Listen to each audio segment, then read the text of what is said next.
गोर लगातानी भोजपुरिया जहान हम अनूप नारायण सिंह रउरा सब देख रहल बानी अर्नब मीडिया एंड इवेंट के ऑफिशियल यूट्यूब चैनल के। हमनी के साथे बानी भोजपुरी के मंच के टंच कलाकार, हास्य व्यंग के भोजपुरी के सुपरस्टार बड़ भाई भोजपुरी जेकरा पर नाच करेला सत्येंद्र सिंह दूरदर्शी जी।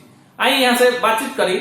ओकरा पहले बता दी कि सत्येंद्र सिंह दूरदर्शी जी अभी तक हजारों गीत लिख चुकल बानी, ऐसा राष्ट्रीय अंतर्राष्ट्रीय स्तर के मंच तक पहुंचल बानी, जमुना खाली छपरा जिला के लोग के, जहाँ यहाँ के रहे वाला छपरा जिला के मसरक के धौरी गांव के, वहाँ के लोग के गर्व ना होला।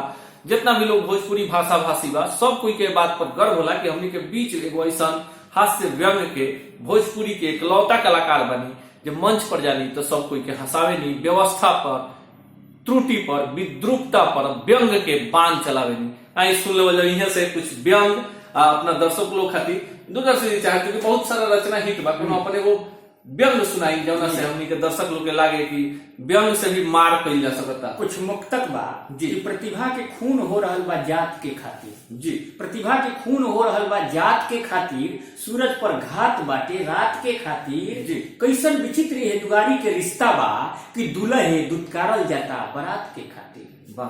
फरगुतियों के आरक्षण कि बाज बन सको, फरगुतियों के आरक्षण की बाज बन सको, चमड़ा के बा आरक्षण की ताज बन सको, मन में राज जाता देख के जमुना वेद रूप के ओकरो आरक्षण की बाज बन सको।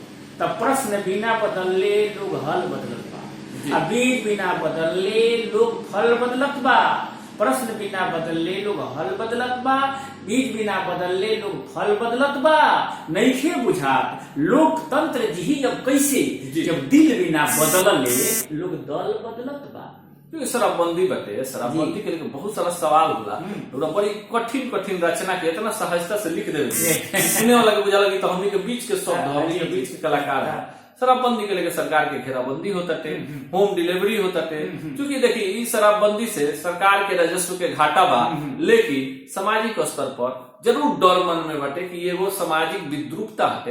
एक खातिर बिहार के मुख्यमंत्री नीतीश कुमार जी के पूरा समाज के तरफ से, बिहार के लोग के तरफ से वहां के बधाई मिले के चाहिए। क्योंकि कोई भी व्यवस्था के बदले खातिर खाली सरकार चाहे बदल देवे के ना बदली, लिखले भी बनी ऊपर विद्रूपता पर शराबबंदी वाला चाहिए सुनाई बहुत चाहिए। देखिए देवर के बारे में कहल गया, भौजाई कहतिया कि पी के देवर बोले, अरे पी के देवर बोले, अरे बात गांधी गांधी, अरे मार बढ़नी ई कैसन शराब बंदी। पी के देवर बोले, अरे पी के देवर बोले, अरे बात गांधी गांधी, अरे मार बढ़नी ई कैसन शराब बंदी। कि दूधनियन कैल जाता होम डिलीवरी, दूधनियन कैल जाता होम डिलीवरी, आ भइल विक्रेता बाबडिए भरी। दूधनियन कैल जाता होम डिलीवरी, आ भइल विक्रेता बाबडिए भरी। अरे पी के पिया करा, अरे पी के पिया करा, करत बाय नंदी, अरे करत बाय नंदी। तमार बढ़नी, अरे मार बढ़नी ई कैसन शराब बंदी।